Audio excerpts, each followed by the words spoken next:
नमस्कार दोस्तों, स्वागत है आपका चैनल में।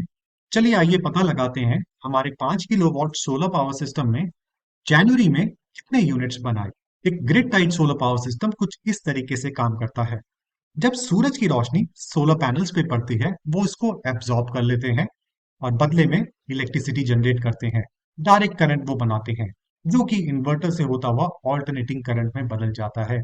और ये ऑल्टरनेटिंग करंट हमारे इलेक्ट्रिकल अप्लायंसेस को रन करते हैं। जो एक्स्ट्रा यूनिट्स बच जाते हैं, जो हम यूज नहीं कर पाते, वो ग्रिड को चले जाते हैं और हमारा जो नेट इलेक्ट्रिसिटी का बिल है वो कम हो जाता है। Grid tied solar power system कुछ इस तरीके से काम करता है। चलिए आइए पता लगाते हैं कि जनवरी के महीने में हमारे सिस्टम ने, ग्रिड टाइड सिस्टम ने कितने यूनिट्स बनाए। ये आपके सामने टेबुलर फॉर्म में एनर्जी प्रोडक्शन है, 1 तारीख से लेके 31 तारीख तक, और बार फॉर्म में भी इसको रिप्रेजेंट किया गया है। आप देखेंगे 1 तारीख को हमारे सिस्टम ने 5.2 किलोवाट आवर या 5.2 यूनिट्स बनाए। 2 तारीख को 8.3, 3 को 2.3, 4 को भी 2.3, 5 को 1 यूनिट और 6 तारीख को 0.2 यूनिट उसने बनाया, जो कि बहुत कम था। इसके पीछे रीजन ये था कि 6 तारीख को ग्रिड इलेक्ट्रिसिटी सिर्फ 2 घंटे के लिए अवेलेबल थी, और वो भी मॉर्निंग में। बाकी सारा दिन जब तक सूरज रहा, ग्रिड सप्लाई शट डाउन थी, जिसकी वजह से हमारे सोलर पावर सिस्टम ने काम नहीं किया, यूनिट्स नहीं बने, और फाइनली 6 तारीख को सिर्फ 0.2 यूनिट्स ही हमारा 5 किलोवाट सोलर पावर सिस्टम बना पाया। जो सोलर इन्वर्टर होता है, grid tied solar power system में जो इन्वर्टर लगता है, सोलर इन्वर्टर, उसको मिनिमम वोल्टेज चाहिए होती है ग्रिड से, तभी वो फंक्शन करता है, काम करता है। जब ग्रिड सप्लाई ही नहीं थी तो उसको मिनिमम वोल्टेज ही नहीं मिली काम करने के लिए, और जिसके बदले में पूरा सोलर पावर सिस्टम ने काम नहीं किया, यूनिट प्रोडक्शन नहीं हुई।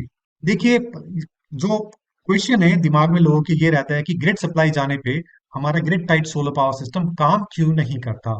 इसके पीछे सबसे बड़ा रीजन है, वो ये है कि अगर आपका ग्रिड शट डाउन है लेकिन सोलर पावर सिस्टम काम कर रहा है, तो वो solar power system, solar panels grid को इलेक्ट्रिसिटी देंगे, ग्रिड को इलेक्ट्रिसिटी दे देंगे। और ग्रिड शटडाउन है जहां पे इलेक्ट्रिशियन फॉल्ट को ठीक कर रहे हैं। क्या रीजन है, क्यों ग्रिड शटडाउन हो गई, तो उनको इलेक्ट्रिकल हैजर्ड के चांसेस हो सकते हैं, क्योंकि सोलर पैनल से यूनिट्स ग्रिड को जा रहे हैं जबकि ग्रिड शटडाउन है। तो ये सेफ्टी कंसर्न के लिए, इलेक्ट्रिकल हैजर्ड ना हो इलेक्ट्रिशियंस के लिए, और जो लाइनमैन है जो काम कर रहे हैं, grid tight solar power system काम नहीं करेगा जब ग्रिड शटडाउन हो जाएगी। अब आप देखेंगे 7 तारीख को 11.6, 8 तारीख को 5.9, ऐसे करते करते हम 15 तारीख को देखेंगे कि सबसे ज्यादा यूनिट्स बनाए हमारे 5 किलोवाट सोलर पावर सिस्टम ने, वो थे 17.4 यूनिट्स। फिर 8.8, 12, 9.2, 4 यूनिट, 8.3, फाइनली 21, 22, 23, और फाइनली 31 तारीख को हमने देखा हमारी 5 किलोवाट सोलर पावर सिस्टम ने 5.1 किलोवाट आवर एनर्जी को जनरेट किया। अब मैं इन सबको जोड़ देता हूँ, 1 तारीख से 31 तारीख अगर मैंने जोड़ा तो मैंने पाया कि जो टोटल यूनिट्स प्रोडक्शन थी जनवरी के महीने में, इट वॉज 270.5 यूनिट्स। अगर इसका एवरेज निकालेंगे, 31 से डिवाइड कर देंगे, क्योंकि जनवरी के महीने में 31 दिन होते हैं, तो एवरेज निकल के आई 8.7 किलोवाट आवर, जो कि ऑलमोस्ट 14.4% कम थी दिसंबर के महीने से, यूनिट प्रोडक्शन से। रीजन क्या रहा कि इतने कम यूनिट्स क्यों बने? सनलाइट कम थी due to the tilt of the earth. हवा में धूल मिट्टी थी, धुंध थी, जिसकी वजह से सूरज की रोशनी सोलर पैनल्स पे सही ढंग से नहीं पड़ पाई, सोलर पैनल्स उसको इफेक्टिवली एब्जॉर्ब नहीं कर पाए। और ग्रिड शटडाउन थी ऑब्वियसली, कई दिन ऐसे थे जब ग्रिड 2 घंटे 3 घंटे इस तरीके से शटडाउन था। तो ये सारा क्यूमुलेटिव असर रहा यूनिट प्रोडक्शन पर, हमारे सोलर पावर सिस्टम की परफॉर्मेंस पे। और फाइनली इसीलिए 270.5 यूनिट्स बनाए उसने जनवरी के महीने में। चलिए कंपेयर करते हैं बाकी महीनों के मुकाबले में, मतलब पिछले महीनों के मुकाबले में जनवरी की परफॉर्मेंस कैसी रही। आप देखेंगे सितंबर में जो यूनिट प्रोडक्शन था, सितंबर 2023 में, वो 616 यूनिट था। अक्टूबर में 647 यूनिट्स, नवंबर में 356 यूनिट्स, दिसंबर में 315.2 यूनिट, और फाइनली 270.5 यूनिट उसने बनाए। तो अक्टूबर से परफॉर्मेंस रिड्यूस होती चली जा रही है। जनवरी में सबसे कम परफॉर्मेंस रही। बाकी ये टोटल 5 महीने अगर हम देखें तो इसको हमने हिस्टोरिकली भी रिप्रेजेंट किया है, बार चार्ट्स के फॉर्म में आप देखिए 8.7 रेड कलर से मैंने हाईलाइट किया है, जो कि जनवरी की परफॉर्मेंस को बता रहा है, 8.7 यूनिट्स।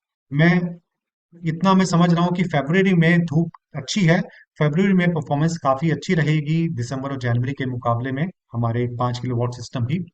चलिए आइए देखते हैं कि हमारी सेविंग्स कितनी हुई जनवरी के महीने में और बाकी महीनों के मुकाबले में क्या कंपैरिजन है वो भी देख लेते हैं। तो जो जनवरी के महीने में हमारी सेविंग थी 1893.5 रुपीज। ये मैंने किस तरीके से निकाला, जो टोटल यूनिट्स प्रोडक्शन थी उसको मैंने, जो मेरा यूनिट रेट है एवरेज, उससे मल्टीप्लाई कर दिया। पर यूनिट रेट हमारा हमारे एरिया में 7 रुपए के आसपास है, तो मैंने 7 से मल्टीप्लाई किया, तो जनवरी में हमारी सेविंग आ गई 1893.5 रुपीज।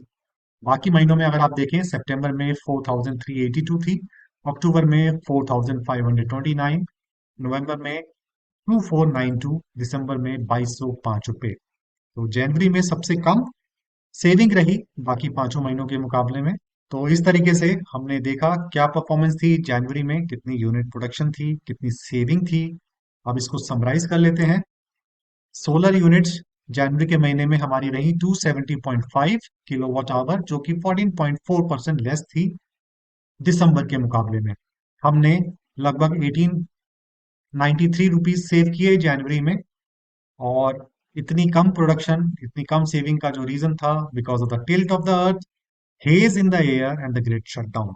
मैक्सिमम एनर्जी प्रोडक्शन थी 17.5 यूनिट, जो कि जनवरी 15 को थी, और सबसे कम थी 0.2 यूनिट जनवरी 6 को। जनवरी 6 को सिर्फ 2 घंटे के लिए ग्रिड सप्लाई रही, बाकी पूरे दिन ग्रिड सप्लाई नहीं थी, जिसकी वजह से हमारे 5 किलोवाट सोलर पावर सिस्टम ने सबसे कम यूनिट्स बनाए। तो आई होप जनवरी की परफॉर्मेंस आपको समझ आई होगी। मैं आपको दोबारा मिलूंगा किसी और इंटरेस्टिंग वीडियो के साथ। Till then, good bye, thank you very much, have a nice day.